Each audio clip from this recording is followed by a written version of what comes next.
let's see what's coming up in Star Citizen. Thank you for joining me, folks. Welcome to what shows this Star Citizen Live, Alpha 323 and beyond. I'm your host, Jared Huckabee. If you've never seen Star Citizen Live before, it's where we take about an hour at the end of our week to ask Rick, our Dungeon Master, when our next game is. Rick, when's our next game? Sometime after 323.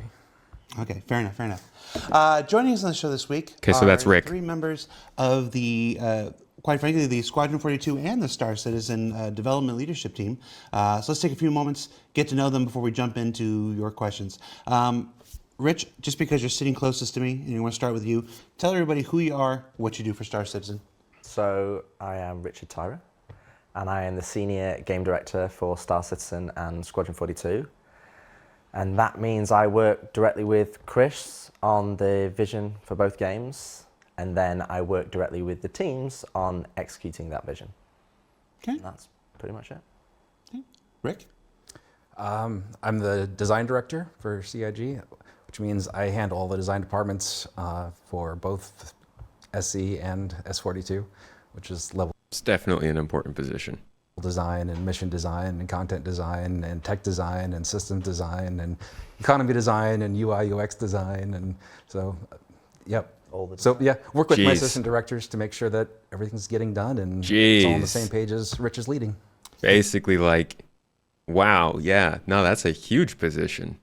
And this is your very first any sort of video appearance for Cloud Imperium Games. Yeah, I was gonna say, I don't recognize him. That's a big name to have, though, and like, there's a lot of design in Star Citizen. Big cheeses. Been here? Like 5 years. So you've been here 5 years and managed to avoid it that long. Yeah. How'd we get you this time? I said yes. Fair enough. Sometimes that's all it takes. And JJ, tell everybody who you are and what you do. So I'm the assistant design director here. So we know cover Johnny. some of the teams that Rick mentioned. So I more directly focus on things like the mission design, system design, technical design, and economy design. So I kind of work on the creative side with those. Shifty, I noticed there were no Toes Gang prematurely in chat today. Made me sad, but I'm good to see you. Good to see you. Those teams, and obviously push and help those guys deliver what they need to deliver for the releases. Okay. So in the last letter for the chairman, that's where it was revealed that you've moved over from Squadron. Well, that's not technically true. You didn't move over. You expanded. You consumed. You basically spread out across 2 games. You know, bringing Rick and JJ with you.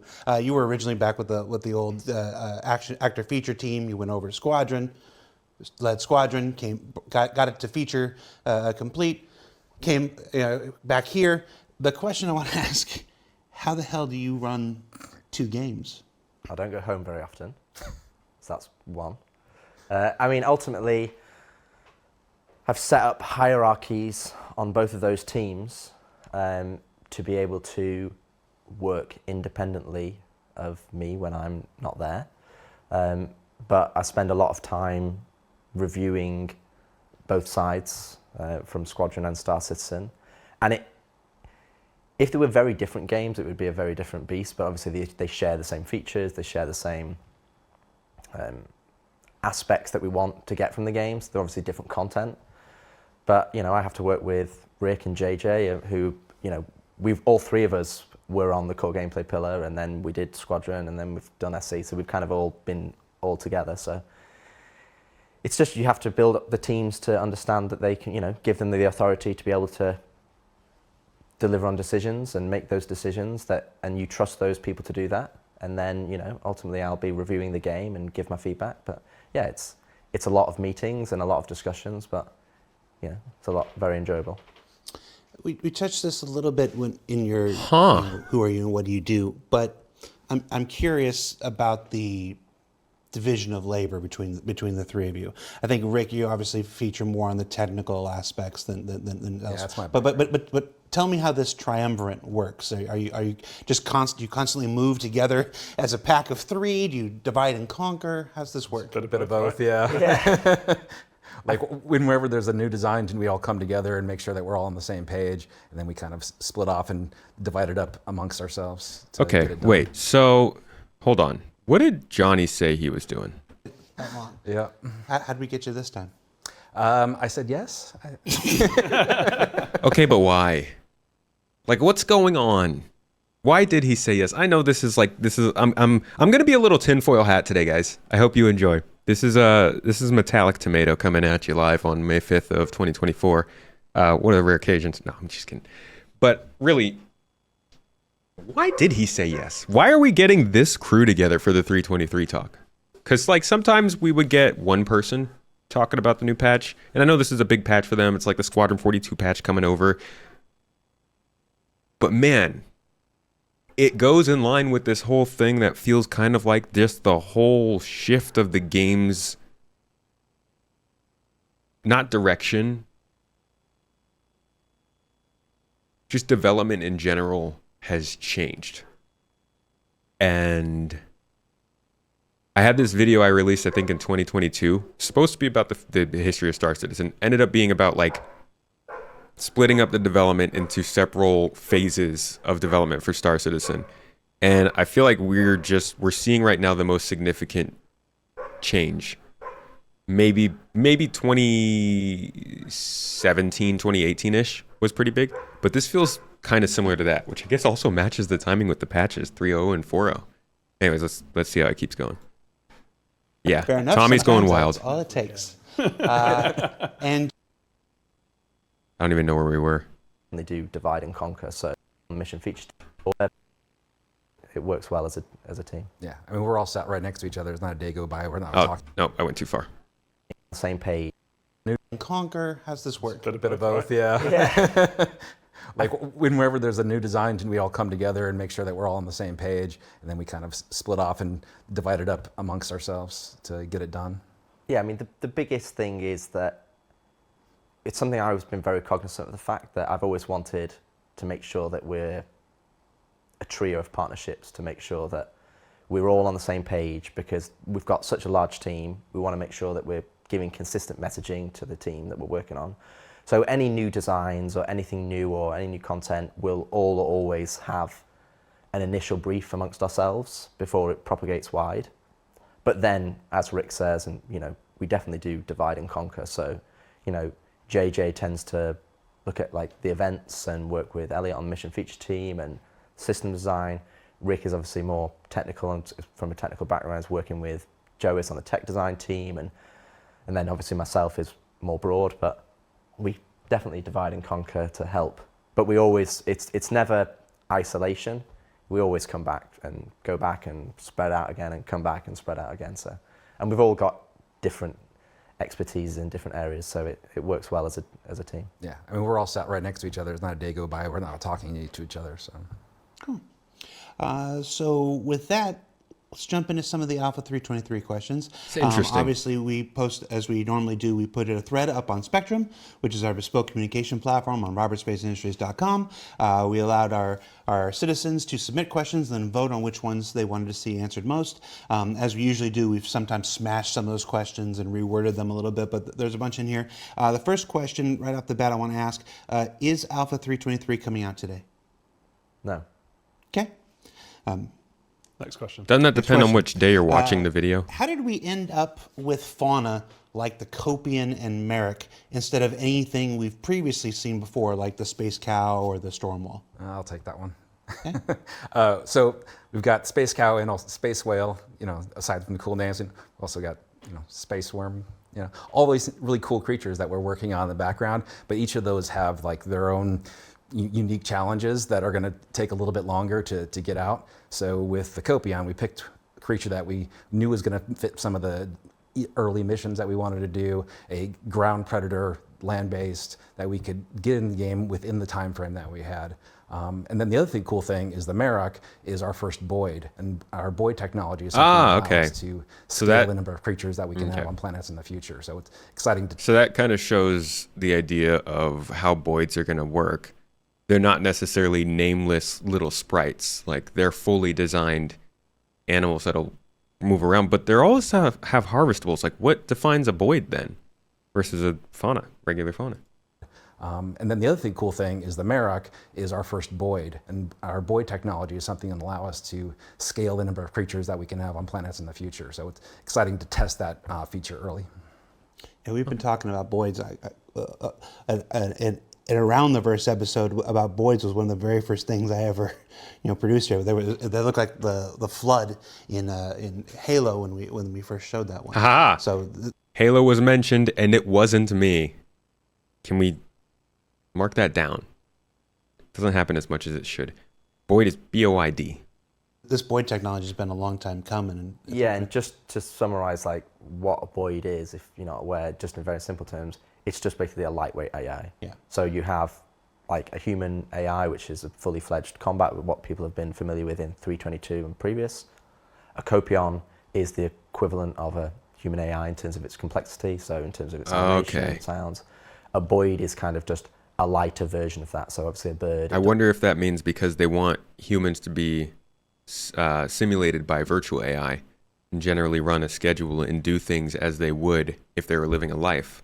I wonder if that means that the Fauna AI that are equivalent to a human would also do that, if we'll see Fauna doing things naturally, reacting and acting in the environment as if they were living a life. Doesn't have all of the same parameters. So a fish, for example, would be a boid and things. So anything that's got like flocking and you want to have as a group and it's flocking together. Okay. So it's just a simpler implementation. So as Rick says, they were two creatures that allowed us to hit the things that we wanted to hit. It doesn't mean that we're not going to push the quasi-grazer and the narwhal, the space whale further down the line, or into the game at some point. But yeah, these two were good ones that we needed to get out of the way from a technology standpoint. And for those wanting to learn more, next week's ISC is dedicated entirely to the creation of the Copion and the American stuff. So you can check that out on ISC next week. Next question. Economy updates have been few and far between for the persistent universe. It's I think a lot of the easy. Man, I'm so glad I got my video about the economy out when I did. They just started talking about it. It was like super long that we weren't getting anything on it. And I was like, oh, perfect. Let me make a video talking about how we're not hearing about it. And then boom, update after update about the economy. Jeez, man. Why you be like that? Although I guess it helps. Because if you release a Star Citizen video about a topic that's not really talked about in Star Citizen right now, oof, good luck. Criticism of stuff in the PU has been the economy. We know that there are some economy updates coming in 323, but we haven't really fully discussed those. So what can you tell us about what's happening in 323? So we wanted to basically review a bunch of our major items in the game, so looking at like armor, weapons, ships, and basically start to apply more logic to why they are being priced that way. So we started with the weapons and armor basically. So we started looking at things like applying value to different aspects of them. So like looking at pure size and just going, associating a rough material cost with a pistol is obviously going to be less material cost than a bigger rifle or a shotgun or something that's a bit chunkier. So obviously there is a weight of value associated with that. Then also looking at things like manufacturers, because manufacturers have some of them have like a manufacturing quality associated with them, or a prestige.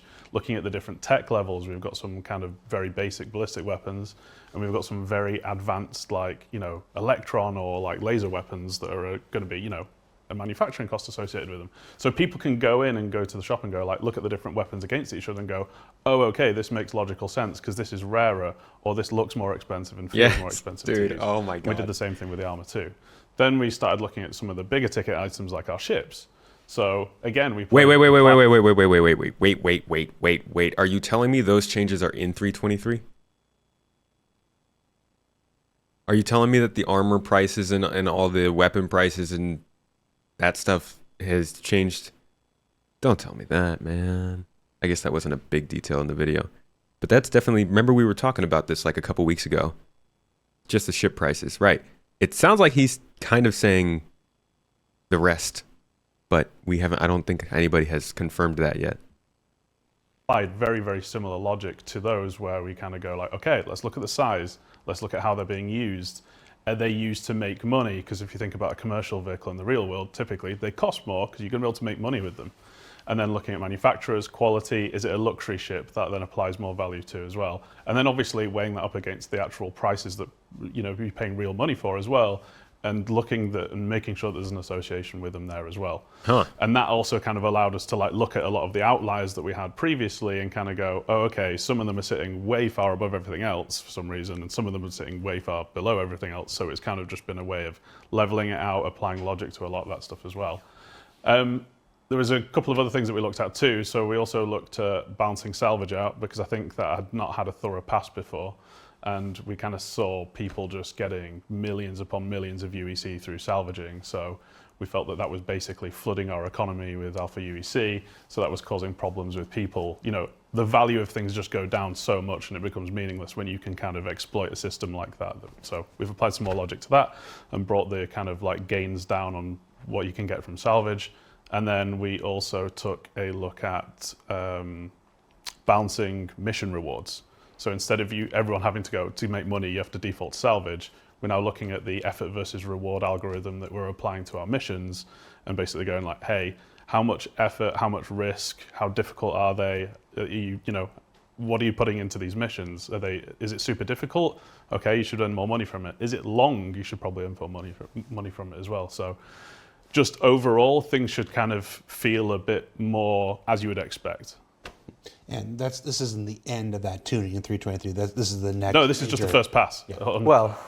The next pass, anyway. Honestly, it sounds like he's saying all of that just happened in 323, which is a lot different than just the ship prices.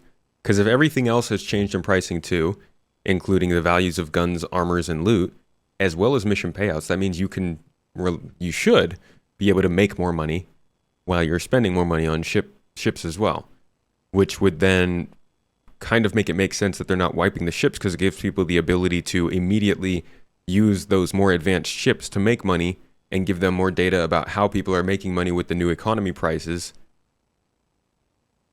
with more advanced ships. Right? You get more testing because people get those ships faster rather than having to work their way up to them halfway through the patch. That's just a theory. But if this is true and the economy update is more than just the ship prices, it makes it a much bigger deal than I thought, and definitely than I let on in my video. So I hope to see that confirmed soon. I mean, on that note for economy, I think I touched on this in the letter for the chairman. I think a lot of these systems have been around for a long time, like claim timers, insurance, obviously the economy values for missions, and they've kind of were balanced correctly as and when they were done a long time ago. The game's been out for a long time. But we need to start bringing these systems a bit of more cohesion of how they talk to each other. So going forward, I think the players and the community should expect to see, I think, some significant changes to those systems as we move towards trying to create a more cohesive experience in the game. Because I think right now, if you know how to play, if you just take 322 as a good example, if you really know where to go, like JJ said, you can just make millions upon millions. And once you've got so much money and everything is linked to progression with money, you can just buy your way and that's it, right? And you lose the desire or the motivation to keep playing the game. So I think we want to build that motivation in that, okay, I'll go and do this because I enjoy doing salvage and it gives me this reward. So, and then obviously the other side of the coin, we don't really have a lot of money sinks in the game right now. So in terms of insurance, I think, you just claim back your ship blows up, you just claim it back immediately. You die, we've talked about death of a spaceman for a long time, but we want to start bringing all these systems in place. And I think going forward, we will have some more changes on that front. That's something that they've needed for a long time. Some money sinks for sure, but also these things actually connecting and making sense is one of the problems with Star Citizen, because it's hard to figure out what the heck is, why do these systems work the way they do? Why do I need to respawn at a medical clinic every time I die and I have to get my stuff? The game doesn't really share a ton about that to make it make sense or make it worth doing all of that. Going and respawning and getting completely back together is you don't see the reason for it because it's not really worth it. and it just makes you hate that design element instead of them building out that system and making it actually make sense in the greater scheme of things. Like, you're not supposed to care about dying. Well, it's way too easy to die. Can we cohesify that? It's a bunch of different points in one. So, and of course, we'll have a story next quarter with Benoit and Andre and stuff about the future development of quantum and how that'll play into that. So we don't need to touch too much on that now, just for the folks who are in chat asking. Excuse me? With Benoit and Andre and stuff. We have a story next quarter with Benoit and Andre and stuff about the future development of quantum and how that'll play into that. So we don't need to touch too much on that now. Bet you that means that quantum's actually making some moves this year. Well, not this year, but kind of soon. Also called it quantum. Yeah. Just for the folks who are in chat asking. All that tees up probably one of the most... Just going to say one thing, though. I hate the name quantum because we've already got quantum in the game. So I'm definitely going to be pushing to change that name. Hey, rebrand, man. Rebrand. So all of that tees... What should we rename it to, Rich? Should we rename it to Quanta, maybe? Up the question that has, frankly, has dominated the chat since we first started talking about this 5 minutes ago now. Will there be a wipe in 323? Yes, so we're going to look to wipe Alpha UEC and rentals, I believe. And that's purely because if we don't, all of the analytics that we get back from people playing the game are going to be basically false reports, because people are going to be using all of their banked cash, and it'll just be like, oh, people are just buying all of these now more expensive items, for example. And that then tells us, like, oh, do we need to make these more expensive? No, not really. It's just that people are using giant cash reserves that they've been keeping for a long time. They're not, so people are drawing the distinction that Star Citizen is all about buying ships, and that's the only reason to make money. But you still have to buy supplies and stuff. You still do have to spend money getting ammo or buying guns or armor and stuff. And at the very least, wiping everybody's wallet does allow them to see how that at least balances out when you don't have a ton of money. But people will make money fast with their ships. I still think that's also figure out the earning potentials that you can get. Exciting that they're going to talk about quantum. Interesting that Tony Z is not involved. And I look forward to hearing what they have to say about it. I hope it's still consistent with what we've been hearing. So while it might be disappointing for some people to lose the money they've built up, it really, really helps us in informing us, like, have we pushed the economy in the right direction so we can keep making iterations and informed decisions going forward. Yeah. And that's a good thing to note on as well.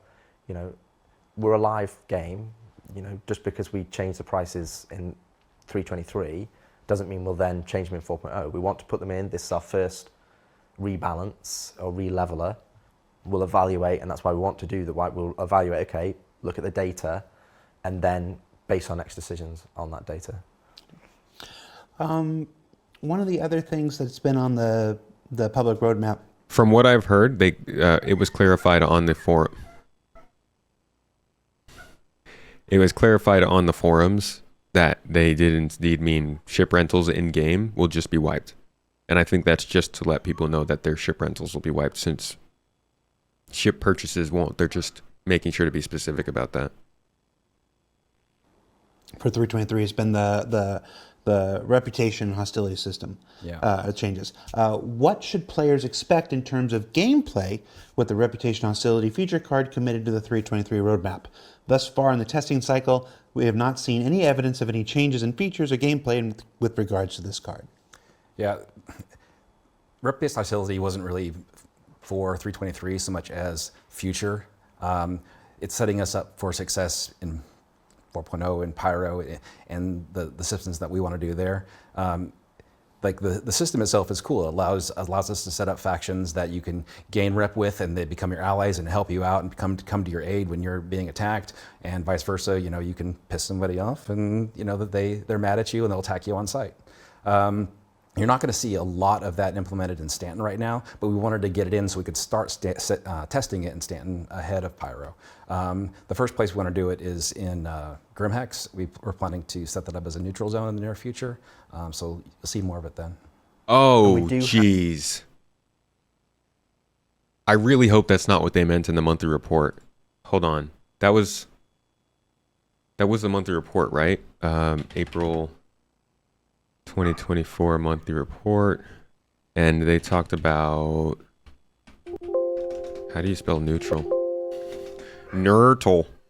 Neutral. Here we go. Okay. Reputation-based hostility was worked further on.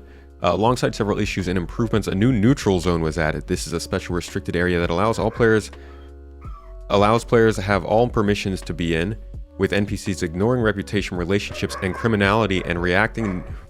Hold on a second.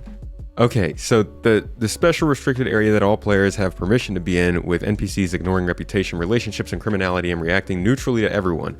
However, access will be revoked for any non-justified hostile act, with everyone else seeing that person as hostile and attacking accordingly. Why? I don't know. I'm confused why they're gonna have a NPCs ignore reputation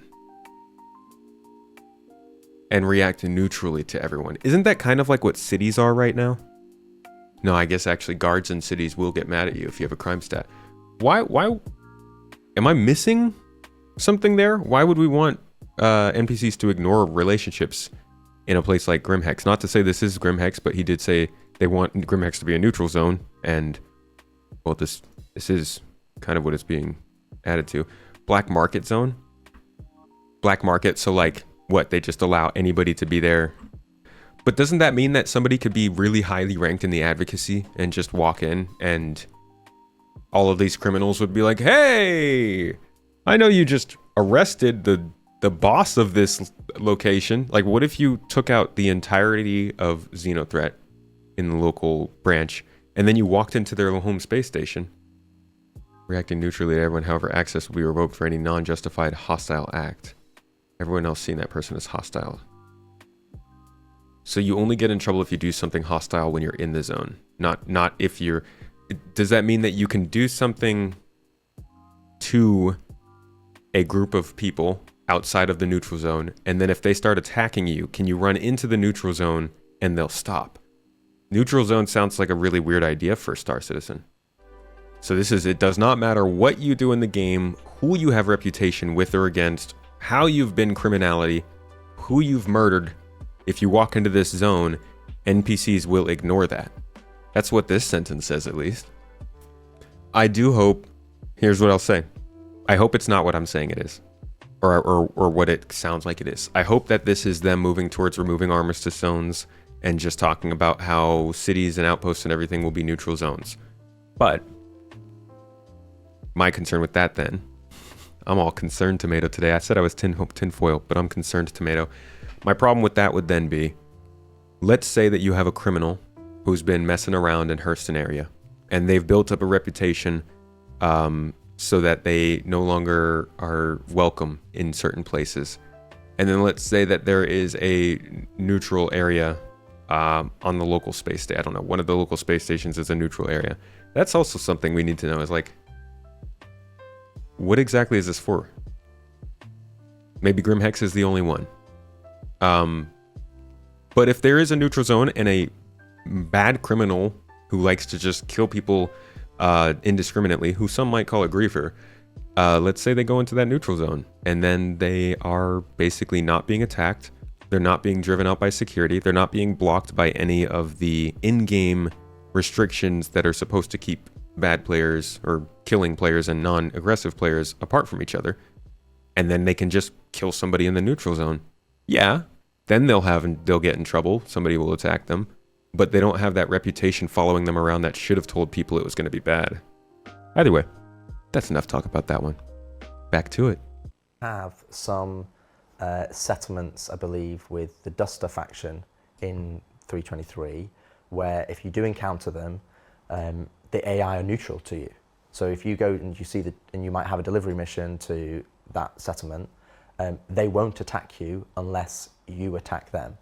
So there is some small instance where, like Rick says, we're testing out that feature, and then it's really more of laying the groundwork for future. We just need more feedback on that feature, and as we continue. Maybe it's a halfway point.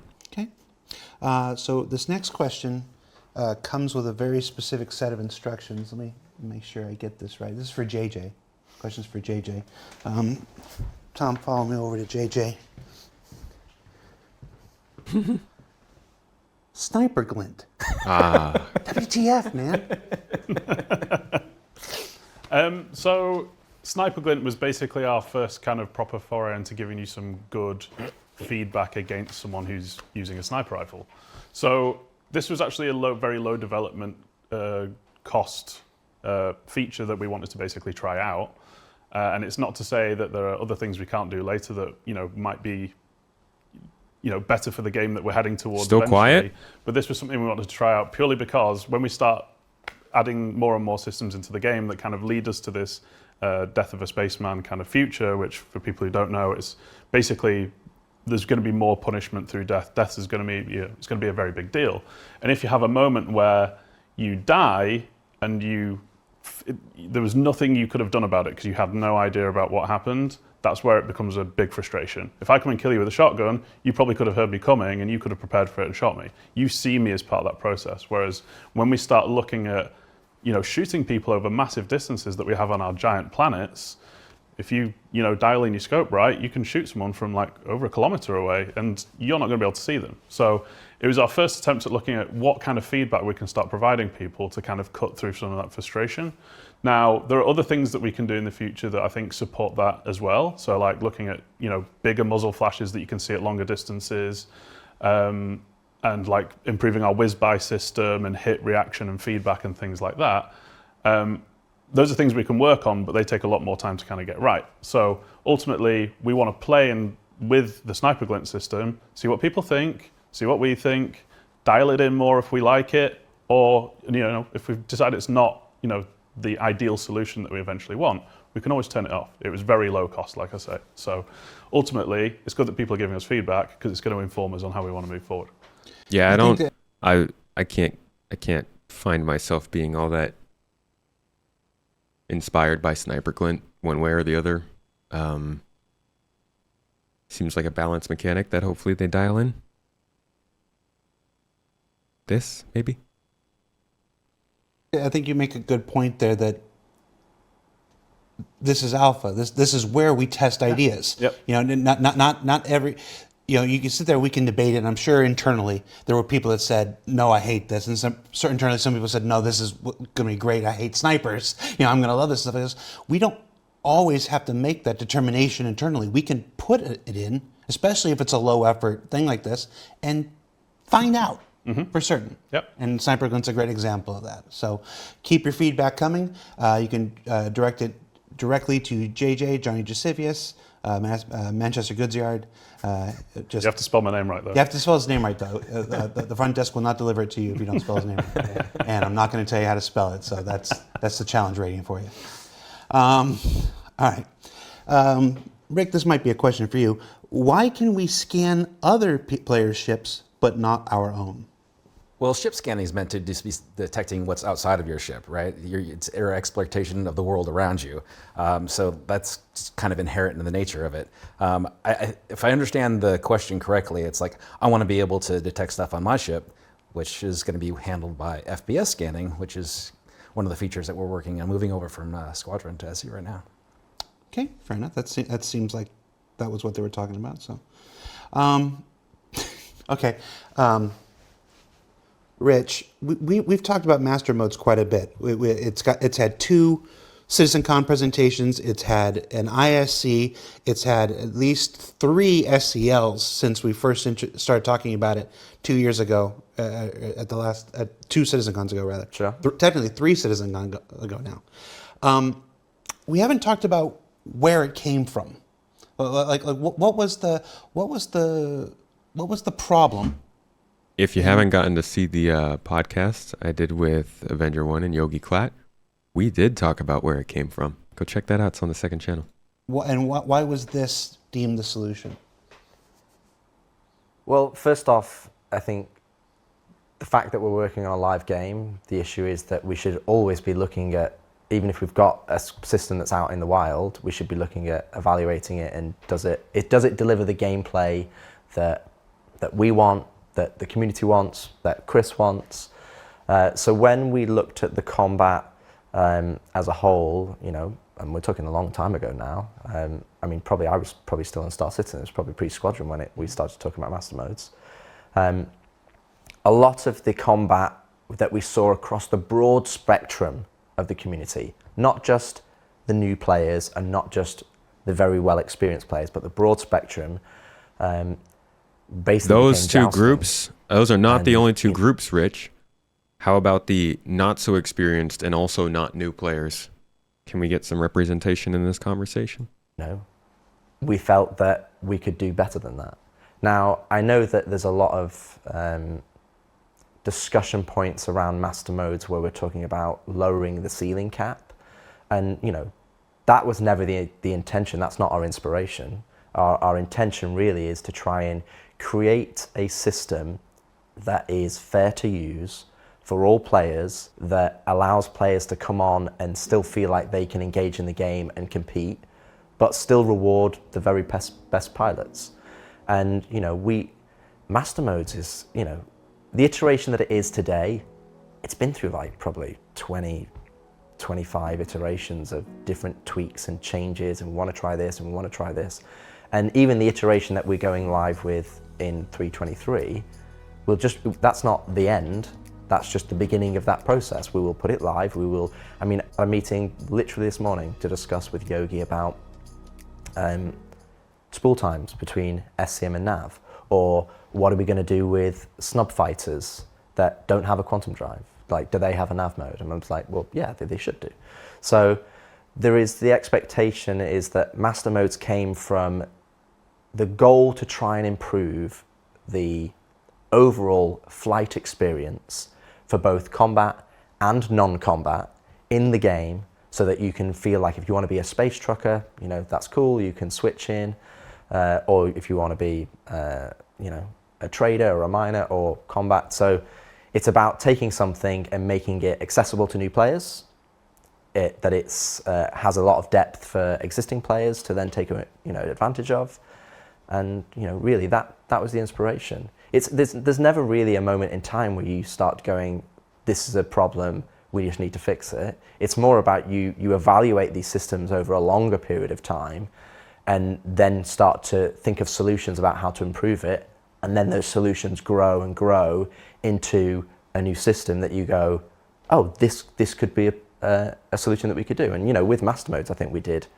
You mentioned all the times that we've talked about it, but we've also done several tests with the community before we've even got here, outside of just the 3.23 Evocati and PTU. We did, we tested it in Arena Commander, we tested it with players a long time ago. So this is this is the result of a lot of effort and work by a lot of people to get it where we are now. And I think I believe in it. And now it's about getting it to the broader audience, and then we evaluate that feedback and we tweak it and tune it and get it to where we think it could be. Because I think you always have to change the foundation before you change, you can start. You either have to do revolution or evolution. Yeah. And I think with the previous system, the evolution wasn't going to give us what we wanted from the end result. So we had to go slightly back a bit to then go forward. You touched on something I think we're going to touch on a couple of times before we're done today. This idea of going to a wider audience to get a broader test going. I think it's sometimes easy to forget that the live environment is still our alpha test environment, and we get a concurrency there that we don't get in Evocati, we don't get in PTU, even when we open it up wide. Even a fully wide open PTU doesn't get the amount of stress that the live testing environment is. So sometimes it's like you can only, there's this idea, and again, we'll talk about it when we get there, that you just let a thing cook, you just let a thing cook, you just let a thing cook, you just let a thing cook. It's like our biggest stove, our biggest oven in this analogy here is the live alpha environment. That's where we can put the most stress on a feature. That's where we can find the causes of issues. That's where we can best find the solutions of issues are there. So it's important. So that's the next step of master mode development. It's been through all these internal phases. It's been through Evocati. It's been through PTU. Now it's time to go to live. Yeah, and be tested there. To be honest, I've been playing master modes for a long time in Squadron. Getting a feel for it. Does it feel right? And sometimes you have to sit with a feature and play it and get the everyday scenario. You can't just take half an hour and go, oh yeah, it's approved. Like, you have to play the game and play it for yourself in all the different scenarios, and then make a judgment, and then get that feedback, and then we can tweak and improve. I think the interesting thing is as well, because it's been going for quite a while, and obviously we've been playing it internally a lot, we've had a lot of very, very passionate pilots, star citizen pilots at the company who at first were, they felt adverse to the change, like some people in the community are as well. But it's been amazing seeing them playing with it, spending time with it, and coming round on it and going, actually, this is really, really fun. Like I prefer this now. So it's been very cool seeing that process happen internally, and it's going to be interesting to see how it develops in SC as well. While we're still talking, We have talked about here, master modes a lot. Maybe not on the main channel, but I've done a couple podcasts on it, a couple deep dives on it. We've done some streams on it. I'm kind of done talking about it, at least for now, until we see another iteration of it. But I look forward to how it develops. The EPTU currently has issues with input delay, desync, lag, whatever you want to call it, performance issues. What's the deal there? What's causing it, and what are we doing to fix it? So first off, we're evaluating all of the analytics that we get back, because there's one thing that we get, obviously the issue council reports that are very, very useful for us, that people go out their way and spend their free time and testing the game and working on the game for us, and giving us the issue council reports that we take in. We also obviously have our own internal teams evaluating that. And the interaction lag itself seems to be linked to the network side of things, where kind of the network is getting throttled, and it's essentially related to the RL and the server separation. Hey! So it's something that obviously we haven't experienced That's what we kind of thought it was. before in 3.22. Which I guess is obvious. But it's been very, very tricky to try and find out what is causing that problem. And one of the biggest things that we've seen that exacerbates that problem is when the server performance dips below a certain value, that's when it starts to back up. So there wasn't really any silver bullet. There never really is when it gets to things like performance. It's always a death by 1,000 cuts. So when we're looking at the interaction lag, we've had pretty much a lot of our top engineers from both the core technology group and the gameplay side looking at performance improvements that we can do to basically mitigate the interaction lag as much as possible. And I think the last EPTU or the PTU that we went to previously, it was very minimal. I think because obviously we catch all these reports, we have debugging in there that captures all of the data, and that debug actually creates performance problems for us because it slows down the performance. That we don't get that debugging live. So we think we've got it, and we think we've done enough to make it so that we're not seeing it, or we're not seeing it anymore in the PTU reports. There is obviously still certain bugs and things that might appear as interaction lag and are not interaction lag. So, and when you come to performance, it's never black and white. There's always, unless you find something that's like, oh, this ship is intercolliding with a wall and it's causing massive amounts of stalling. But with the interaction lag, it was just one of those ones that was very difficult to track down. And cross fingers, we think we have done that, but only time will tell. Yeah. And all of the backers. While we're on this topic, let's hit another question that follows up on it here. So at the time this question was sent, the PTU was in a very rough state. Some would still, some are arguing. You look online, folks are arguing about this, what state it's in right now. This question is simply, how concerned are you with avoiding another 318? Well, I don't want another 318, if that's the short question. The long answer, I think you have to look. You have to look at it from two different points of view, or not really two different points of view. You have to evaluate 2 points of view before we decide whether a patch should go live. I think the first point of view is the fact that you want to evaluate the gameplay experience. Have we made the gameplay better? Are the new features in there polished and working as intended? Are the existing features working? Have we lost anything that from a previous patch cycle that we want to make sure is fully functioning? And that is a whole team-wide effort. That's not an individual person. That is from all the reports that we get. We then obviously canvass live QA, we have the player experience team, we have publishing, we have the development leadership. We're all playing it ourselves, getting a good sense of, is the quality of the game what we want it to be in terms of the gameplay experience, in terms of the features, when it works well.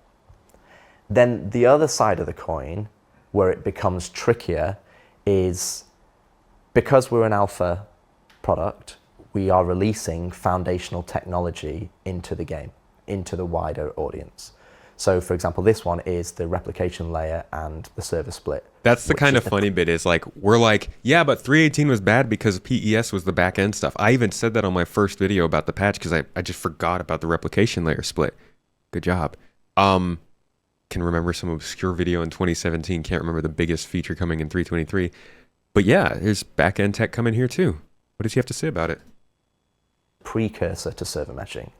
So 3.18 was another foundational moment where we did persistent entity streaming. I don't believe it will be the same as 3.18 personally, but I'll soon find out. I like how he's like, I mean, we'll see. And it's like, well, yeah, but by then it would have already happened, Rich. There's nothing you can do though. Like, I'm sure they're working to the confidence that it won't be like 3.18. But the way that they were trying to get 3.18 tested and the way they talked about 3.18 before it went live, you could tell that they were nervous. You could tell that they were like, they were trying really hard to incentivize people to get into PTU and test 3.18. They were like, hey, we're going to give you awards. We're going to know who you are. We're going to point you out to the community, all this stuff. Please just get into PTU and test, please. And it didn't happen for like months.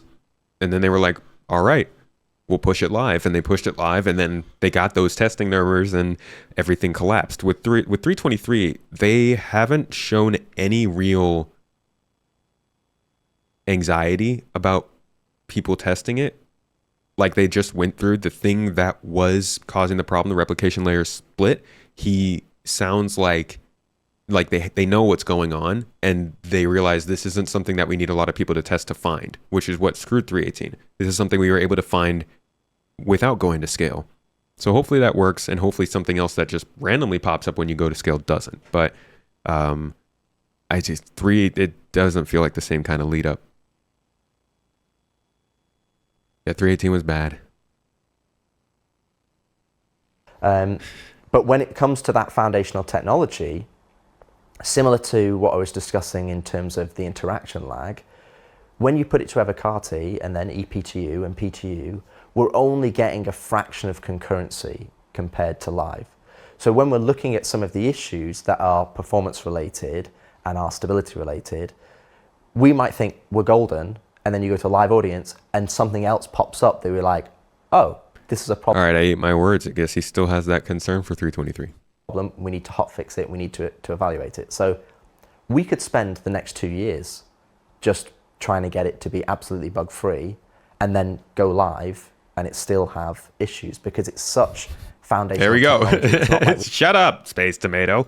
We've bought something off the shelf and gone, slot it in. It works as intended. Great. So we're proving something out that's never been done before, or at least we've never done it before. So we need to make sure that when we're testing this, that we test it as broad as possible. And then that is the balance between, okay, is the gameplay what we want it to be, but we might be introducing something that is potentially reducing stability or reducing performance. And when you look at reducing performance, that then has an impact on all the other things. So interaction lag, for example, people going up to doors and going, the doors are broken. Well, actually, no, that's just interaction lag. Your interaction's being backed up from, or the elevators are not working. That's like the AI. I'm stuck in my cockpit seat and I can't get out. It's not because your cockpit seat's broken. It's because the interaction was being absorbed and it was being queued in this giant queue trying to get through. So ultimately, you have to look at all of these different parameters, from the performance to the stability, the new technology that we need to test, and all of the gameplay side of things. And you have to make a judgment call about, whether it's beneficial for us to put it into the live audience so that we can get as much feedback as possible to then continue to work on it, to continue along the development pipeline towards where we ultimately want to be, which is we've released server meshing. We can have servers that have got hundreds and thousands of players playing all together. So it's never as black and white as just, it's good enough, let's ship it. It's always about, well, we go, okay, are we going to accept that we might run into more issues than we'd like to, but we need to do this to test this thing? And when we say testing a specific thing, it's also not about saying, oh, well, this issue was live on P2U. Sometimes that issue is live on P2U, but we don't know where it's coming from. Right. Because it's so complex. That's the big one. And then it's like, well, we can keep putting speculative fixes in, and speculative fix and speculative fix, and optimize this area of the code and optimize this. And is it the networking? Is it the player interaction system? Is it game code? And we're never, sometimes you need to go broad to be able to find it. And I think that's where it's never as easy as it sounds. I'm so happy you said that. That's the big thing that I think gets lost in the you should just let it cook argument. It's that we can see this is broken, this is broken, this is broken. That's not the same as seeing the cause. Exactly. And in order to find a solution, you have to find the cause. So we can see all these things, and we look at it. We looking at the same thing that our players are looking at, and see that, okay, that's broken, that's broken, that's broken. But we're not finding the root cause of it because concurrency is only at this level. And so putting it on our live alpha environment, that's the big thing that environment can do for us. It stresses it to the point where now causes reveal themselves and solutions can be built. Yes, exactly. And to be clear, we'd never push something out. So at some point that has to change. I'm thinking, I don't know if that they probably won't wait until 1.0 for that to change. They'll probably be around like beta, quote unquote. But this is very much becoming a game that people see as just a game they can play. And like, it does need to be a stable environment for people to play. We're all about the testing. We're all about the testing of these systems. But there's like a huge amount of this community that never goes anywhere near the testing. They don't go on the websites. They're not at the Discord servers. They're not watching ISC or SCL. They're just playing a game that they saw some cool freaking trailers for on YouTube and wanted to play a space game. And like, that's sort of the double-edged sword of having an open development game that's, you know, playable and being made. It's like, yeah, you guys need to be testing this stuff, but also you've basically got people who are running their main game in your environment now. And that's their making. That's their doing. Good for them that they did it, but support those people to an extent. That was not only just broken across the board. Right. Like, we would never want to do that because that would just be a poor experience. People would stop playing the game and then we wouldn't get the concurrency for us to be able to find the issues. So we're always going to want to strike that balance between, you know, we are not a fully live polished game. We are an alpha game, and we have to strike that balance with, we want to keep improving the game every patch so that people come to it and they enjoy the gameplay experience. I mean, that's my ultimate goal. But we still have these technology ambitions for us to be able to achieve the overall goal, and those are steps along the way. And this will be the same when we do server meshing. We will have scenarios with server meshing that it's such a foundational technology that we will find things and we will fix them and fix them and fix them and fix them.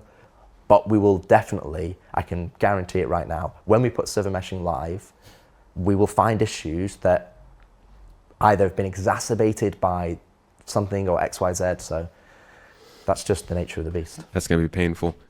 2 more questions about 323 before we move into the near future and stuff. Yeah.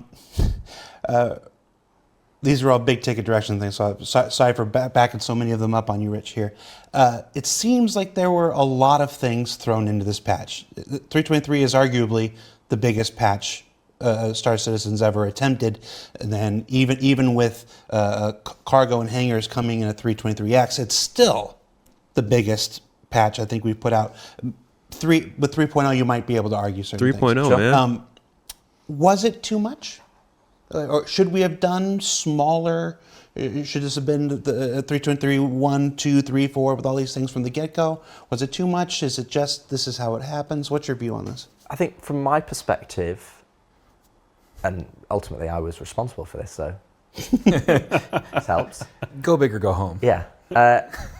I didn't want the transition of features from Squadron 42 into Star Citizen to take like 12 months. Because what it would have done is, first off, people have seen these features for a long time. And if we're spending 6, 8, 9, 12 months getting them over into the game, I think it would have detracted away from all of the features that we want to add to Star Citizen. So I wanted to make sure, and I wanted to push the team to deliver the features into Star Citizen in a good manner, so that we could then transition on to the features that are really more specific to Star Citizen, like cargo, like resource network, like base building, like the features that are not going to be in Squadron. So I wanted to make sure that we tried our best to have that to be as shortest period of time possible, so that, you know, there's the old adage, if you've got 4 weeks, you'll take 4 weeks. And I wanted to make sure that we tried to get it in a good manner as possible, so that we can start moving Star Citizen forward. And I think ultimately, you know, that was my decision. I stand by that decision, and you know, that's the reason. Yeah, it's really, it is. I'm not gonna lie. As much as this all makes sense that Richard Tyrer is sitting here explaining all this, it's kind of crazy to go all the way back here. If you took and Squad, hold on, I think he explains somewhere in here. You've reset. Your new title is Squadron 42 FPS Game Director. that is correct. And with that, you're going to be moving from the day-to-day activities of putting stuff into Star Citizen and moving towards a more Squadron 42 focus. This is September 3rd, 2021. This is almost 3 years ago. With that, let's talk. Let's set the table here. Let's talk about how your team and its work had previously straddled the line between Star Citizen and Squadron 42. So the first thing to note is that while my title has changed, my previous role of core gameplay director or core gameplay pillar director is still there. I'm still doing that.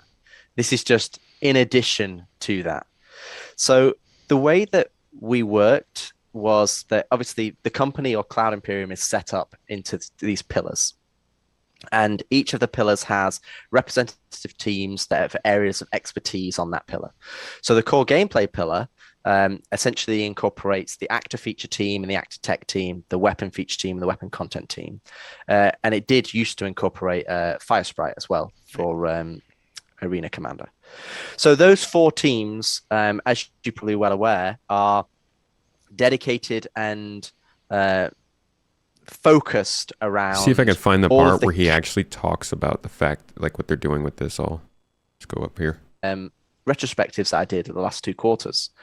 But the way we'd work is we get the trolley push pull system and we go, okay, right, how's it going to be used in the PU? Well, in the PU, maybe it's going to be used for cargo and moving things around, and also for what you'd expect, like puzzles. So when you go to mission, maybe I can't get access up high.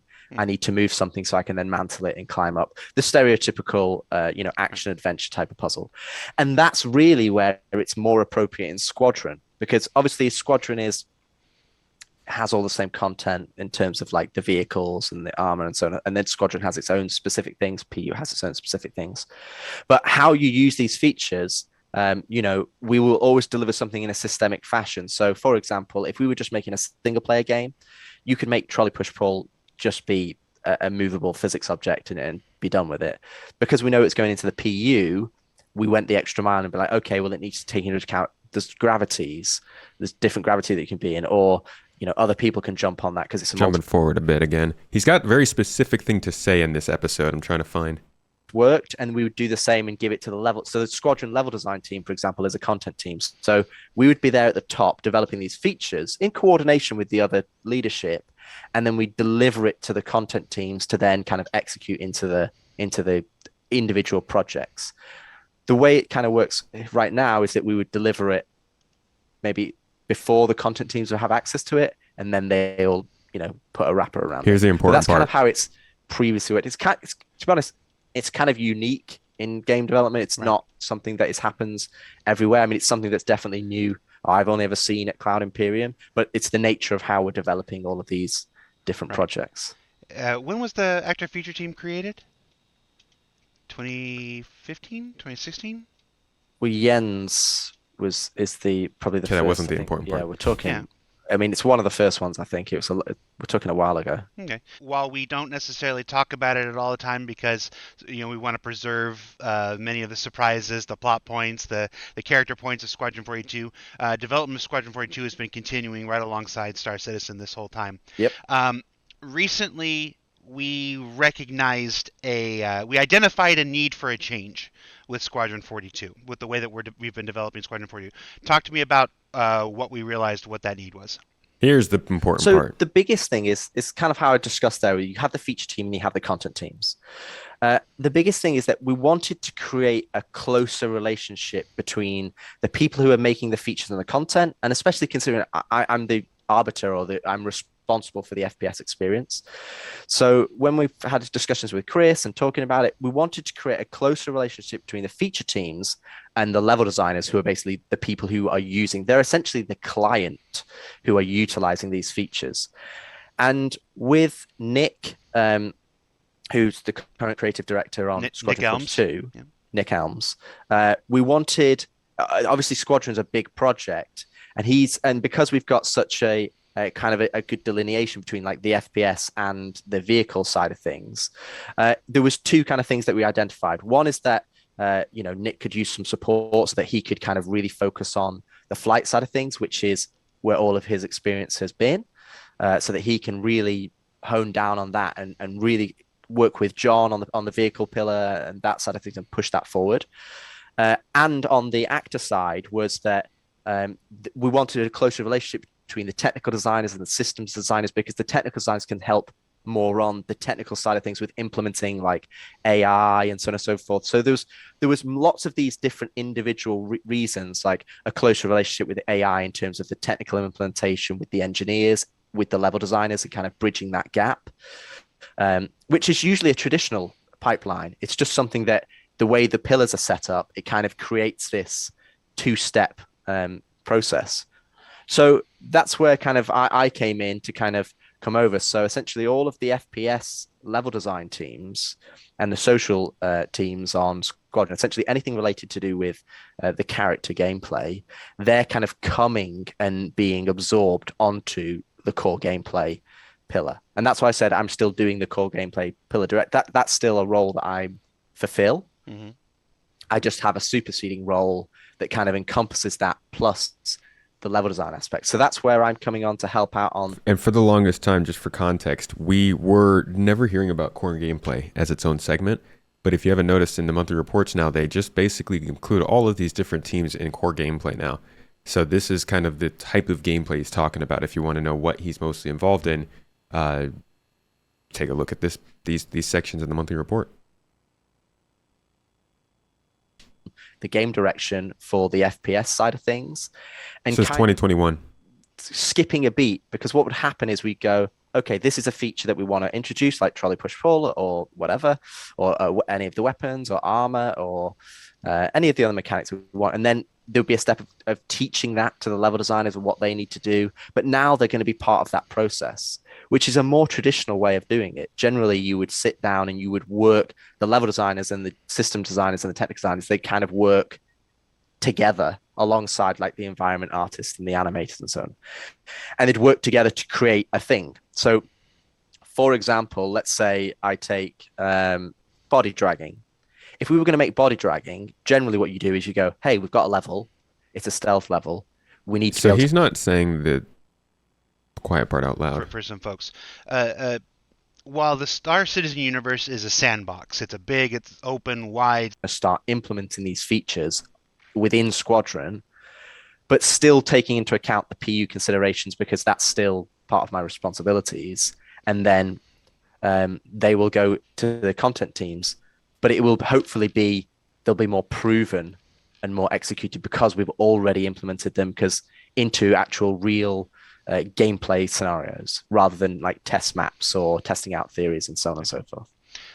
Basically, at this point, Richard was coming on and identifying that they were going to start developing things solely for Squadron 42, but those things would end up coming into Star Citizen with a higher level of polish and just in general better development. So that's what we're seeing in a big way with 323, but it took more than almost 3 years to do it.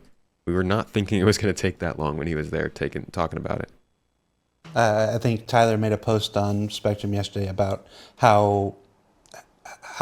what our expectations of 2024 is, what we want to hit. We want 2024 to be a watershed year in the development of Star Citizen with some pretty big milestones this year. Yep. So yeah, so a big part of that, and you set that goal, and part of pursuing that goal is you got to get all this Squadron stuff in there now, get it out of the way so we can start on the new stuff. Well, absolutely. I needed to get that stuff done so that I can move on to the things that we want to add to the game this year that I think will start to define Star Citizen as a massively multiplayer online game. I often say there's at times there's very little difference between the people who make Star Citizen and the people who play Star Citizen. I think sometimes we're just as anxious to get to the next thing, to put this stuff, to get this stuff in and get these features in as our players are to play them.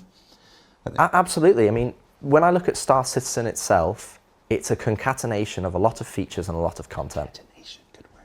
I want it to be a cohesive experience that is all tied together. And I want to get there as soon as possible. I want somebody to be able to play the game and understand all the things that they have available to them. And I want that to be a good onboarding experience, and then to have thousands of hours of gameplay and content for people to be able to play. Now, don't get me wrong, we have a lot of gameplay already in the game, but it's in isolated pockets. It's like if you want to just be a miner, great, you can go and do mining, you can do that loop. But I want the connections. I want the interwebbing. That's the difference between features and content and a game. And I want to push towards that as quickly as possible. Okay. So we got about 20 minutes left. We've done 2/3 of the show on 323 and stuff. Let's go into the near future. Anytime we put these question threads up, the future, the patch, and half the questions are what's next. So let's start talking a little bit about what's next and some bigger direction stuff. Cargo elevators, personal persistent hangars, that stuff, freight elevator stuff, that's been pushed into a 323.x patch. We're not going to sit here and say whether it's 0.1 or 0.2 or whatever. We've learned that lesson. Talk to us about the current state. How's it going? Oh, this one's me as well. How's it going? Yes. So I played cargo. I loaded it up. I went through the flow. I went to my storage access. I requested all my personal gear. It was delivered to me. I then went to the ASOP terminal. Can we chill with the arguing in YouTube chat, please? Came Thank you. up on its ship elevator. I went down, and then I went to my freight elevator, and then I requested my goods, and we had some issues. And those issues that have been resolved or are in the process of being resolved now, ultimately I was able to step through those issues to be able to get to the point where I could get my cargo and then manually load my cargo up into the ship and then take off. But if you look at cargo, nobody can play the game without going through cargo. It's a foundational feature. Like you can't, it's like inventory. It was a foundational feature. You can't play the game without just interacting with the system. If you want to get a ship, you interact with the system. You want to get something from your inventory, you interact with this system. Yep. So we can't be in a position where we're releasing it in a state that is essentially golden from the get-go. So we needed more time to be able to do that. Akin to what I just said, if you've got 4 weeks, you take 4 weeks. I didn't want to push it to the next patch. I didn't feel it was needed to get to the next patch. We are pushing hard to get it into a dot patch for the 323 cycle. And that is currently the intention, but we won't push it live until it is working and is infallible, because it's a core feature. It's a core feature in the flow. It's the first thing you do. You wake up from your hab, you go to your hangar, and you get your ship. So it needs to be solid, and it needs to be really good. So we just need to make sure that it is the best it can be before we push it live. JJ, we'll give Rich a break here. Yeah. Back to back to back.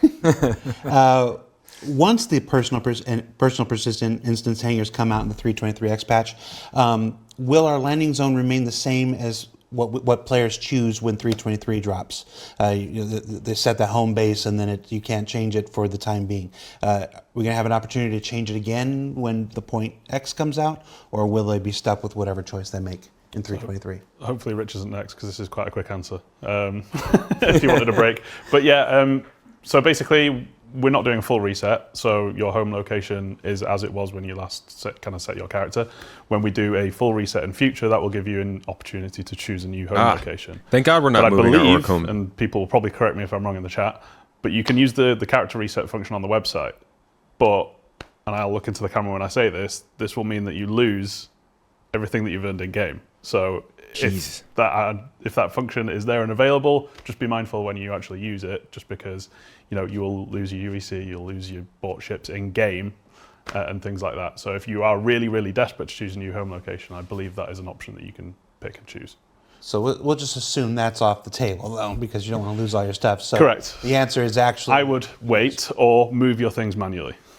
Okay. To a new location. Okay. And then and then a follow-up question. Obviously, the 4-star locations in 323, Microtech, Hurston, Area 18, Crusader. No left for Grimhex? So not in 323. This question coming up actually kind of spurred me on to go and investigate this more to find out what was involved. We do actually, funnily enough, internally have Grimhex as a developer location, so it is set up to be a home location for us. But there are potential knock-ons with that, so we can't just switch it on and assume everything's going to be okay, because if you think about the landing zones, they're huge, they've got loads of facilities, some of them are set up for the new player experience and things like that. So obviously Grimhex is a much smaller, condensed location. You've also got the problem that if you start to leave the station, you're more than likely going to be around other people who are going to be ready and willing to shoot you. So if a new player then accidentally picks Grimhex, not understanding the implications, that could be very frustrating. So there's a few things that I need to look into and chase, but something I want to do. So I think we can definitely do it in the future. I hope that, what are we missing? The new player's guide, the tutorial is on RCorp and Microtech, right? We still need it in Lorville and Orison. I wonder when that's going to happen. Okay, that all makes sense. That's our near future 323X whatnot. Let's talk some general questions, some general direction process questions. I don't often get a chance to have game leadership like top of the pyramid. There's literally a pyramid now. Top of the pyramid stuff here. So I would be remiss if I didn't take this opportunity to ask you some bigger picture stuff. Keeping in mind that there is a little thing called CitizenCon coming in October this year. And we got to save all the good news for that. And whatnot. Rick, I think this one's for you. Arena Commander. Yeah. How do you see Arena Commander? Sometimes it seems like it's really important. Sometimes it seems like CIG has completely forgotten about it. Sometimes there's a theaters of war. Sometimes there's years of complete silence. The three of us spent a lot of time working on Theaters of War. It's it's something that's very passionate for us. Like, we're excited to do things with AC, but like the priority right now is Star Citizen. And one of the ways that we're leveraging Arena Commander is that it's a great test bed for some of the features that aren't quite ready for content. So like something that may not be ready for an actual patch, but stuff that we want to test out, like resource networks, engineering, stuff that we can test in a specific game mode in Arena Commander and get some insights before we go full content with it in Star Citizen. I want to be able to launch Arena Commander from inside the PU. How about that? Oh God, I would love that. That'd be so nice. All those times when I'm getting ferried around because nobody lets me fly because I'll just crash. I can just be in there playing gun game or gun rush. Hot off the press, I did have a conversation with Jens this morning about potentially. It is the plan. Potential is the specific word here. That we might use Arena Commander to validate the new spawn closet for FPSAR. Oh, shoot. PvE Arena Commander. I mean, we have that in ships, but in FPS? Holy crap. Actual good running AI in an easy to play environment? Okay. That's it. You had a lot of build up there, and then how's Well, that going to manifest? Well, we've never had PvE FPS in Arena Commander. It's Yeah. There we go. like a horde mode, game mode. Yeah, that would be sick. I just want to make sure that the lead wasn't buried. Oh there. my Thank you for clarifying. clarifying. I thought you were Jared. I thought you had that. No, I had it. I'm asking the question that somebody must. Okay, next 7 questions are for Rich. No, okay. JJ. Again, talking a bit bigger picture stuff. The go no go process. The very way that these decisions are made to whether this feature should be included and whatnot. This process has changed and evolved over the years. It's not like we just set something up in 2014 and kept the same process since then. Talk me through. You hope not. Huh? Just What? for the record, because I do see this in chat, it totally does matter to have AI in Arena Commander. Do you notice how much more smoothly Arena Commander runs than the PU? I mean, even PvP matches, there's still some problems because it's a little janky, but the actual server performance is so much different than in that's why I'm excited to see it in Arena Commander. That would be, oh god, that's gonna be awesome. I hope we didn't. Well, I've been here. I'm on a decade here. I know we did. Here, talk to me about what the go no go process is like today. Yeah, so for us, it's a much more gradual process. There's not really one moment in time where it's like, is this thing ready or not? It's more of a constant review of how features are progressing. And we like to be very hands-on with the team and with the features. So typically, we will be playing the features regularly, individually, as a group, or with the team that's actually making the feature, giving feedback, trying to harden it, and also at the same time, evaluating where it's at. So there are several moments in time as we're going where there will be a point where we have to decide, is it ready or not? But there's no kind of like line in the sand necessarily where we go, this is definitely not going or this is definitely going. So there'll be points in the process, like we had to do with cargo, where it's basically like, this is a core feature, it's not where we want it to be. At this moment in time, we want to push it a bit further out to make sure we've got the time available for it. But ultimately, kind of as I say, the process has changed for us in that, you know, there used to kind of be more one date, everyone's working towards that date. We are constantly trying to be on the ball with all of these individual features and knowing exactly where they're at and if we're happy with them.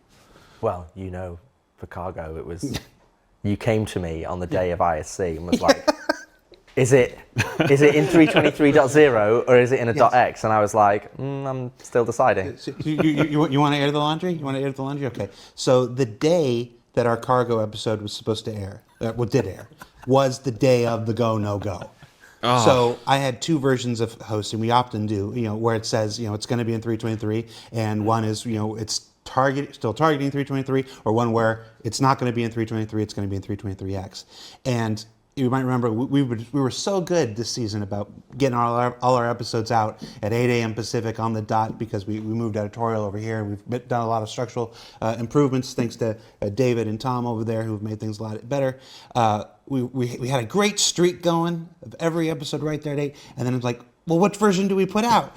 And he's literally in there, surrounded by everybody, playing it. That whole story he's telling you, playing it, going through. And I'm just like pacing out behind. Breathing on the window. And then he was like, come on, which version? Just to see whether it gets the go or go no. And it was we still don't know yet. We're gonna give him another 2 weeks, and then we're gonna make the hard call. Yes.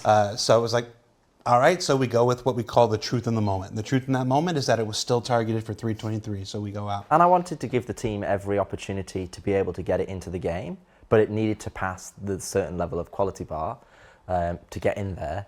And ultimately, they didn't manage to do that. And, that was a decision I had to make. All right, we got 8 minutes. Let's see if we can't rapid fire some of these. Just a few more questions here. Rick. Yeah. Is this even a thing? We've seen a hot take about bed logging not fitting the vision of what Star Citizen is going to be. Care to elaborate on what you're thinking about doing with bed logging and how logging in and out will look in the future? Is there a change to bed logging? Did I miss something? I'm not sure what that hot take is, but we're definitely in favor of bed logging. In fact, in the future, we plan to give the player buffs for getting a good night's sleep in bed, and have that be part of the game loop. But we don't want to limit the player to that. It's like having a bed shouldn't be a requirement to log out of the game. In fact, in the future, we want, no matter where you log out, that's where you log back in. You have all the same missions, you know, like we want your place in the universe to be persistent no matter where you log out. So that's where we're going. So it'll be an option, but not a requirement. Correct. Okay. Yeah, I gotta see what they're gonna do with that, I guess. I don't know. Rich, we're coming back to you. These are two big ones. What do you want first? Bad guys or solo players? Let's do bad guys. Okay. You're a bad solo Let's see. player. So currently, it is very hard to be a bad guy in Star Citizen. Basically, you get huge disadvantages having crime stat, and there's not really any place to go besides Grimhex. What's the future hold for the bad guys? Well, Pyro is a good one. So, I mean, ultimately, I want bad guys. I don't think bad guys are always the bad guys. You know, Okay, I'll give my reason for the bed logging, Love. I think it acts as a really good mechanic for balancing things, ships, locations, exploration. I think the limitation of being able to log out somewhere that is a physical representation in the game is good. Now, they might still be looking at this, right? He's talking about beds, but I'm thinking things like portable sleeping bags and cots that you can take out with you that would make you have to think, as a long-term, long-distance player, I can't just walk out there with my undersuit on and then save in the middle of a moon and I'm good, because I was in the middle of a moon and I still had an hour left of oxygen. I would prefer if it was like, oh, well, I'm going to be out there for a while. I'm going to have to bring a backpack with a bed cot in it. Then I'll log out at the bed. Likewise, ships, you know, what's the point of having 20 beds on a Javelin or something if people don't need those to log out? It's just an extra. That means you're just going in, swapping out, right? I don't know. I guess that could have been the same way with bed logging being required, but it feels like ships are also based on their value as a log on, log off location. The 100i is a really good ship because it has a bed over the Pisces. If you don't need a bed to log off, then the Pisces is just as much a respawn point as the 100i, plus it has 2 jump seats. So why would I get the 100i? Well, it gives you the bed logging benefits and the refinery that it comes with, but I feel like that specific benefit of having the bed and that putting it over the other starter ship that doesn't have the bed was kind of a big point to suggest that starter ship. If you don't need a bed to log on, I'm never going to tell people to get a 100i over a Pisces. It's Pisces. It's got 2 seats on it already. Why would you not want that? So, I don't know, man. That seems like that was the way that they were designing the game. They were designing ships around that idea. They were designing like respawns around that idea, and maybe they're changing it in some significant way. We'll see. There's not really any place to go besides Grimhex. What's the future hold for the bad guys? Well, Pyro is a good one. So, I mean, ultimately, I want bad guys. I don't think bad guys are always the bad guys. You know, if you're a pirate, you might have moral motivations. Corsairs. But essentially, we want gameplay to be associated in areas that are lawful and unlawful. So obviously in Stanton, there should be a greater risk and greater reward for you being able to pirate. But then you're going to run into the issues that, you know, the question alludes that, you know, you get a crime stat, you're going to be hunted down, what's happening. So when we start to have Pyro and we start to develop those systems and we just start to develop the gameplay between multiple systems as well, we want Pyro to offer lots of opportunity for players to be able to role play as a pirate or a gang member, or they will have opportunity to work more in the shadows for like more of a organized crime. So for example, that you can then go into a lawful zone as an organized criminal and be able to perform more criminal activities, but from the shadows. So the expectation is that we want to create gameplay loops, and we've actually discussed those internally. They're planned out and have guilds that you can join that offer unlawful activities. And at the start, you might just be a thug with a ship, but by the end of it, you might be John Wick. So it's about having that progression within the game. And the other side of things is piracy or unlawful gameplay doesn't always have to be against lawful players. So that's something that in Stanton right now, if you want to go and be a pirate, you have to pirate the people who don't necessarily want to be pirated, right? And that always leads to a winner and a loser. And I think when you're looking at a game, and this has come up a lot in Star Citizen, are we a PvE game or are we a PvP game? From my perspective, we're both. And I want to create loops that support both. And that means on the PvP or the piracy side, where you want to become a pirate, I want to offer you to be able to pirate PvE and AI players, or should I say AI agents, and obviously players. But I also want to provide activities within Pyro that are beneficial, that force you against other pirates as well, so that you can have really cool, engaging PvP combat against people who want to have really cool, engaging PvP combat. And that means putting systems in place that, A, you can find where that is, and bringing people to areas that they know it's going to happen. So there is definitely lots of plans for both bad guys and PvP, and lawful guys and lawful PvP. So I think the first aspect is that we need more than one system that is just fully policed by the advocacy or the UEE. We need to have systems where it's more appropriate. Yeah, this is Of course, we one. use the term bad That's a guys big thing that's colloquially. Shout out. not talked about very much. That's going to make a big difference in the game. It's different star systems. Well, they're going to give you a pretty different experience. To my bad girls out there. Yes. Guys, girls, and robots.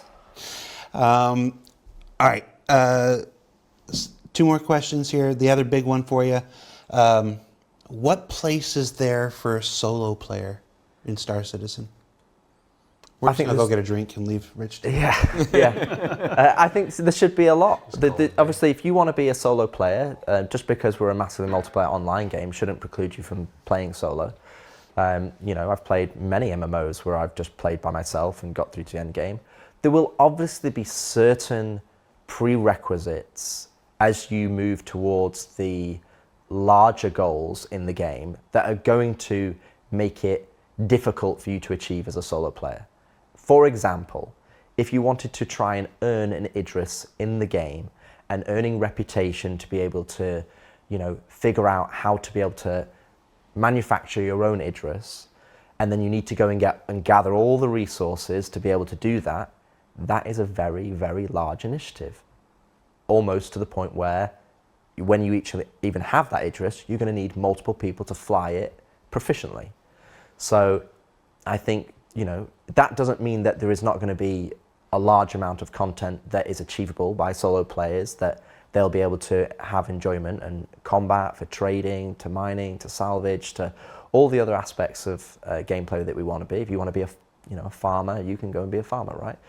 But the expectation is that, we are a massive multiplayer online game. We will have a large amount of content that is available to solo players, but that does mean there will be some content that is easier to achieve with more than one player. I think he's being generous when he says it's easier to achieve. There's going to be things you just can't do as a solo player. You can't go and just take on Xenothreat, right? You have to encounter other players for that kind of stuff. You can't pilot an Orion. I mean, you can pilot it. You might not be able to efficiently use it. And that's okay. Like, I feel like you need group gameplay in a game like this, where clearly there's a lot of emphasis on working together. Like, engineering is basically all about group gameplay. Much like real life. It's like there's lots of things you can do on your own, and some things you have to accept a little bit of help on. Yeah, we're not putting hard limits on. You can always try and do it yourself. Absolutely. Like, you can get all the materials for an Idris. You can build it yourself. Like, if there will be. Yeah, absolutely. Absolutely. Yeah. And in fact, in the future, we've talked about the possibility of being able to hire NPCs to help you fly your ship and stuff like that. I mean, that's probably far down the road, but it's something we want to do to enable that kind of gameplay. So. Yeah, that's literally probably the oldest thing, going all the way back to the Wingman's Hangar days. So happy to hear that it's not completely gone. It's in the roadmap. Yep. All right. Last question. This one also has a specific instruction for it. Make sure I get this right. Okay, hold on. Go ahead and follow me to JJ Tom. Look at his face. Hey, JJ. Why the F don't we have night vision? Ah, WTF? there it is. Well, Is that another WTF? Come on. Night vision, yo. Night vision. Okay. So night vision. So I've got some good news. I saw and was playing with night vision on weapon optics yesterday. So we have got it to a point where we can put them on the optic lenses using our new optic tech that came in with 323. This is not to say that this is coming out with 323, to be very clear, but it does mean that we can look to a fairly close release whenever we feel like we can get the content out to people, so people can actually start using these. And it works, it exposes more light when you're on the dark side of a planet, so you can actually look around and see what you're trying to shoot. And it's a little bit more uncomfortable to look around in a well-lit environment, kind of as you'd expect. So that's the good news. The slightly less good news is that I know people are probably going to start asking, when can we get it on visors and ship cockpits and things like that? The answer there is we need to assign some more time to it. It's a bit more complex. The new optic system gave us a really good opportunity to play with some of those settings, but the visors and the cockpits aren't set up in the same way as those. So it's something that we're going to start looking into and finding where we can fit it in the roadmap, because we definitely do want to provide that for people, but we've got some design questions to answer first and some engineering to do as well. Nice. So that will come a bit further down the line. Honestly, though, this is, y'all, I bet you guys, check this out. There it is there. Is this a night vision question for John Crew? I love those. or no night vision. I know it is John Todd Crew. is very keen on having some night vision. Just constantly, we're like, where is night vision? There's Johnny. This is literally have been mentioned a lot. This is literally the guy that he just did this to in this video. That's him. Being asked in 21. On Spectrum, we talked about it with the UI team about 2 weeks ago. Anything you can tell us about night vision? Again and again and again. Here it is again. Again, 2021, November. He wants to know, taking the new tech that we've got, with all this 3D stuff and so on, what can we do to make the Moby-Glass feel cool but still be usable? So, did not give us the right time. All right, so there's Bone. Night vision. Oh, cat alert. Bone, give us night vision. Hold on. Hi, sorry. Hi, cat. Bone, night vision on. Okay, we took our cat moment. Night vision. Night vision is a big one. Obviously, in space, it's always. So y'all can kind of get the idea of how obsessed the community has been with having night vision in the game, because it's I mean, if you've flown on the dark side of a planet, you know how much we need it. To that, one is that we've broken the back of getting it working, so now it's more of just a content and scheduling problem rather than a technical problem, which is great, because it means, and it is really good, by the way. Yeah, it looks great. And the one thing is that it's not, I want to make sure that everyone's clear, it's not true night vision, it's light enhancement. So when you're looking at something, even though it's on the dark side of the moon, you still get a very good clear picture, you can still call things out, but it's not what you'd imagine as stereotypical night vision. So it's not green? It's like upping the exposure on a camera. Yeah. With It's the difference between projecting a light, like an infrared light, and seeing the red infrared light versus just amplifying the light that's already there, like a starlight. Yeah, so it will give you, for the player's perspective, it will give them what they want, they can see, and they'll be able to pick things out in the darkness. But I just want to clarify, that's what we're working towards, because that's a more achievable solution for us, still gives us what we want, and like JJ said, we do want to then propagate that to the visors. Literally the only thing that we need is the ability to just make out details. I want to just have depth perception at night, some level of depth perception, so I know, there's a mountain in front of me. So yes, you can send your letters of encouragement to JJ, Johnny Sivius, Manchester Goods Yard, and don't worry about the spelling on this one. Just tell him how much you want it.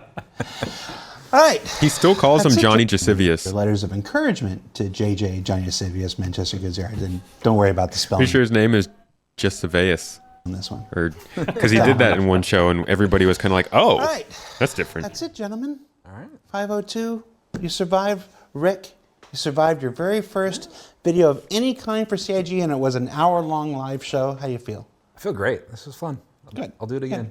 Folks watching home, don't forget, check out yesterday's Inside Star Citizen. Detailed all the different features and content coming in the Alpha 323 season of patches. 2330.1 point whatever. Check that out. Plus, I revealed the new Mirai Pulse, which is a very, very small little hover bike that seems like it can go anywhere a person can go, and I'm sure that's not going to cause any manner of trouble in 323. So check that out, and then come back next week. It's our Creature Feature 2 next week, I think, or might call it Paws and Claws. I don't know. I made the mistake. Hold on, you didn't give us names. Huh? I've been watching your shows. You've been giving people names. What are our names? Well, okay. Well, JJ's been owner of the coolest name in the whole company for years. Giant Josephus. It's a totally cyberpunk name. He was only slightly derailed when Cairo Goodbrand was around here. Cairo Goodbrand. He was commander guy at the arena man. He was arena man. Duncan is the Moist Master. Tyra's got to just be like Squadron 42 guy, right? I feel like he's been the face of the whole Squadron 42 and the Star Citizen movement. The Moist Master. Yeah, Will. Okay, actually, I don't want a name. I'm done here. Can I go now? I didn't think you knew what you were asking when you started the thing. Yeah, I'm out. But yeah, all right. So and then come on, and then next week Star Citizen Live is off. I'll be traveling to Belgium for the wonderful annual Beacon convention there on Saturday. So if you're going to that, I'll see you there. So for Star Citizen Live, I'm Jared. That was Rich. That was Rick. That was JJ. It's David and Tom behind the keys. Pete on the headset. Thank you for watching. We'll see you next week on. I thought he just said somebody peed on the headset.